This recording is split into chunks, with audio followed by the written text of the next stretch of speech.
ধ্বংসযজ্ঞের জন্য ছাত্রছাত্রীরা আন্দোলন করেননি বলে উল্লেখ করেছেন বান্দরবানের বৈষম্য বিরোধী ছাত্ররা।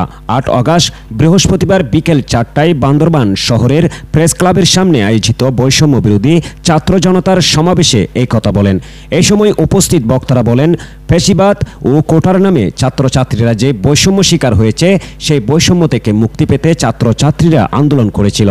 কোনো প্রকার হত্যা ধ্বংসযজ্ঞের জন্য ছাত্রছাত্রীরা আন্দোলন করেননি।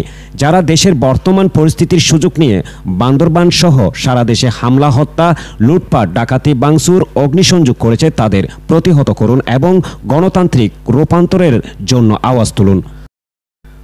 ঐশিংমে মারমার সভাপতিত্বে সমাবেশে বক্তব্য রাখেন বৈষম্য বিরোধী ছাত্র আন্দোলনের অন্যতম সমন্বয়ক আইন বিভাগের শিক্ষার্থী সাইমা রহমান পায়েল, এডিসন চাকমা, অ্যাডভোকেট মুর্শেদুল ইসলাম, অ্যাডভোকেট ওবাই তুয়াই মারমা, লেলুং কুমি, হিরু কিয়াং বিটন তনসইঙ্গা, উকিং চাক, ফুফু সিং, নিবাই কুমি, রিপন চক্রবর্তী প্রমুখ।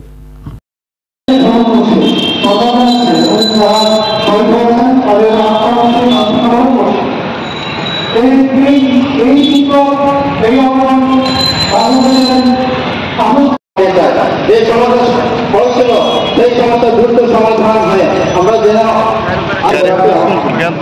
ধন্যবাদ।